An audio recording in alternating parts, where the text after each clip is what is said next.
Hi, I'm Jeff Wise, and I'm your host of the Fan Spot, along with my co-hosts Dre and Chad, and we are here Week 7 talking about NFC East football.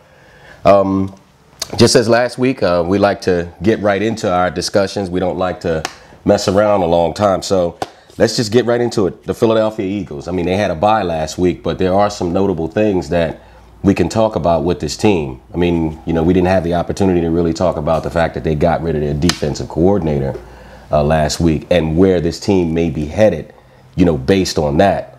So when I look at them, to be honest with you, they look like a little bit of a mess to me. And I think I mentioned that last week. But, I mean, there are some things that I think is happening with this team, some things that happened to them in the offseason. You know, we talk about Andy Reid losing his son, you know, and I can only imagine what that must be like, you know, for a parent to have to, you know, bury their child. So, yes. Absolutely. And then saying that it was a drug overdose. So, yeah, that's even fuel to the fire. So, I mean. But, you know, hopefully, you know, like you said, you know, teams rally around things like that. And, you know, coming off the bye week, you know, that, you know, hopefully this might be the turning point for them, you know. Well, hold on. We Cowboy fans. We don't hope that. Nah. But I know what you're saying. No, yeah, absolutely not. I'm not going there. But, you know, it's just one of them things is whereas they're coming off the bye week. Right. And it's just that now they're going, you know, they playing undefeated Falcons. So, you know, the Falcons ain't gonna have no pity on that. The Falcons are gonna do what they gotta do. So right. this is real critical game for them. You know what I mean? It's you know, you gotta put up or shut up. You know, and well, they're undefeated after the bye with Andy Reid, so that's also a fact. That is a fact. So you got the Falcons coming in, and the Falcons haven't looked great. They've won some games, you know, but there's a couple of games they could have lost. So Philly's coming off of a bye. Should be a good game. That's how I see it. I mean, they got to get LaShawn McCoy the football. Well, you know what? I'll tell you something else. I look at Michael Vick, and I'm just not sure if this guy is really the answer for the offense. I was talking to a kid one day, and he's a huge Eagles fan, man. This kid, we just happened to run into each other in the mall, and he sees me. I'm Cowboy down, and he's Eagles down, and we started talking. We were talking about Michael Vick. And he said he believes that the Eagles don't trade the quarterback, switch up the scheme that you have him playing in. And I mean, I think that there's some logic to that. I think that maybe the Eagles can do some different things with their offensive system that would probably fit more what Michael Vick's skill set is. Because the way it looks to me, I know people say, you know, as a quarterback, you got to be able to stay in the pocket. You got to be able to throw the ball down the field. But can Michael Vick really do that? No. And that's the whole thing. No, I mean, he's thinking. He's not performing. Right. So when you make him think, then you're taking away from his abilities. Right. His ability is to make plays. Yeah. And if you can find a passing game that fits his ability, then that's fine. But you cannot say, Michael Vick, we need you to go through your progressions, because that's not the way he's programmed. Right. He never was. And, you know, that's even from Virginia Tech days. Right. His thing was, you know, you look 1, 2, maybe you tucking and running. Exactly. You know, and the thing is that, you know, you're so set in your ways. It's just that, you know, you're asking him now to just revamp his whole style of play. That's what I've been saying. It's very difficult right. because, you know, a lot of defensive coordinators already know what he's about. And that's why I think a lot of times, whereas they know that he holds the ball out. Okay, well, when, you know, the defensive coordinators, when he's in the middle of the pocket, go for the ball. Right. You know, and that's the thing. Now, consciously, that he has to be aware that's what they're going, you know, that's what they're going to do. And hopefully that, you know, for them, you know, that'll turn down a lot of the turnovers, because a lot of the turnovers is by him trying to make plays but still not being aware. You still got to protect the ball in the middle of the pocket when the, you know, when the play breaks down. Right. Because that's, you know, they're going to continue to But not being comfortable is also a problem. He's not, because if you see on a few of the turnovers, he could have probably ran for the first down, but then in the last split second, he start thinking, I got to make a play. So he throws the ball back across his body, which you taught, as you say, 101. Right. You don't throw the ball across your body, and it's picked off. So Michael Vick's problem is more or less thinking opposed to performing. Because he opened the door for guys like Cam Newton and RG3. Yeah. So, I mean, they're saying they're comparing the two. I don't compare the two because RG3 is different. I mean, he's come from more of a passing style offense in college. Michael Vick was an athlete. Period. Point blank. Athlete. It wasn't said, Michael Vick, you need to throw the ball so many times and make these plays. No, we want you to make plays with your legs. And, you know, RG3 is a different style of quarterback. So Sunday, Falcons at Eagles. Who do you got? Depends. It's an emotional game. I think Philly squeaks it out.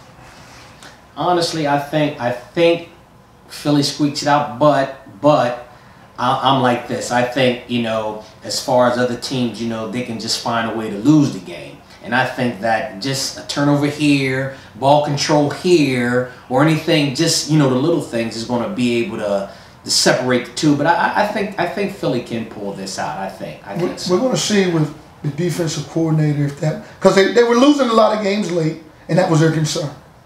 They lost a little bit of focus, or maybe that wide 9 that they try to run is not really a suitable style. So with a more conventional defense, we're going to see if it was really the coordinator or just the players. You know what? I think I'm going to take Atlanta in this one. I think the Eagles play well. I think the Eagles also, as you just said a minute ago, I think the Eagles find a way to lose this game. I think and when you look at Julio Jones and that offense that Atlanta has, you know, I just feel like that the Eagles are going to have some matchup problems in their secondary against these guys. And so I take Atlanta in this one. Okay. So let's move on to the Redskins. These scary Redskins. Did you ever think? I think you know where I'm going to go with.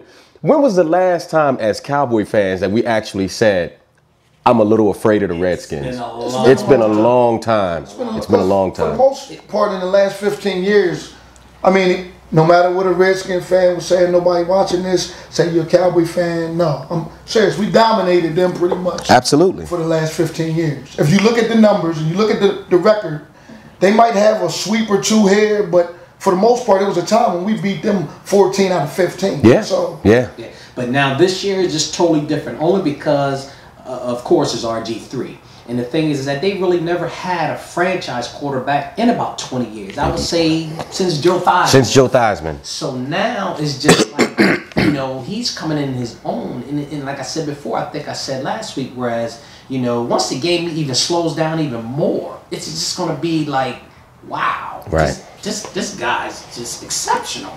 And the thing is that, you know, he's still making these plays, and he's very accurate, very poised in the pocket. You wouldn't know he was a rookie, you know? Well, 20 for 28 is not bad at all. 20 for 28 is not bad at all. 20 for 28, 2 touchdowns, 1 INT.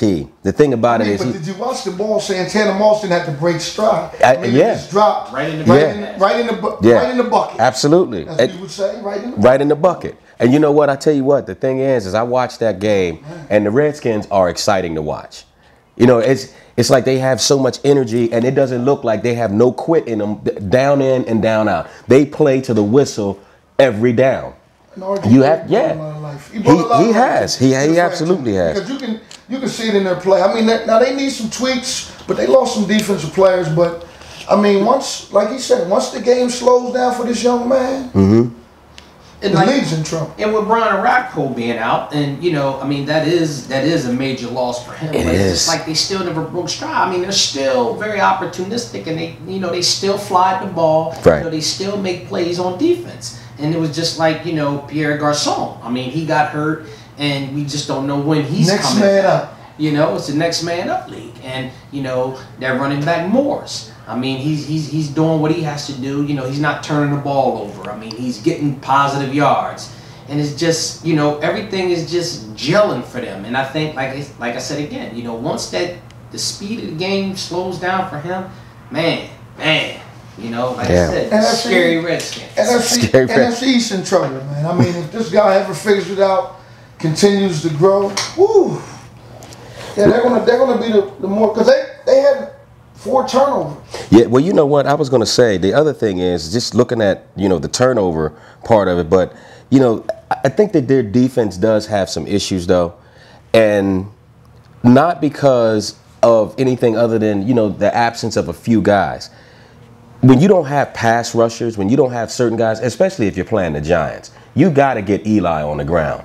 You know, that last play, in that last play of that game, when Eli just closed his eyes and just throws the ball up in the air, and you know the guy and Victor Cruz just runs under it. That was total. That was a defensive breakdown because there's no way. But I mean, but Eli, a double team. But here's the thing. But Eli was getting busted in the chops by, I don't know who the rusher was, but and the guy was right on it. Kerrigan or something, number 91. They got. And now, can you imagine? Now, I think that play would have been completely different if Kerrigan is coming free like that. Imagine if you got a Rakpo on this line. I think we got a whole different scenario. Yeah, but like you said, you know, it's the thing where those guys aren't in, and that secondary that you had or that they had out there was no way you let one man get behind you guys. Absolutely not. Right. That was total coverage breakdown. I don't know what they were looking at. I don't know what they were looking at in the backfield. You know, it was just straight fly pattern to me. Yeah. It was just, you know, Nobody. in stride. Well, I'm gonna tell you what. For one, they didn't bump him coming off the line, so. He was able, once you get a free release, it's not really too much going to do when they're already backpedaling and he never was touched. Yeah. He just flew straight down the seam. And then the accuracy that Eli put on the ball in the fourth quarter. Because Eli made a few mistakes in that game that could have cost him the game. But like in fact, Eli threw 2 picks in that game. Like we spoke, and that was in the red zone. Yeah. Like we spoke before. What did we say last week? Mental toughness. Mental toughness. So when you think of mental toughness, I mean, yeah, you had opportunity to steal a game, but you don't ever want to wake a sleeping giant. I'll just no pun intended. No pun intended. Especially with them on their way to Irving, Texas. Oh man. Well, I tell you what, we're gonna stay asleep. We're gonna take a quick break, and when we come back, we're gonna talk about the defending champion New York Giants. So stay with us.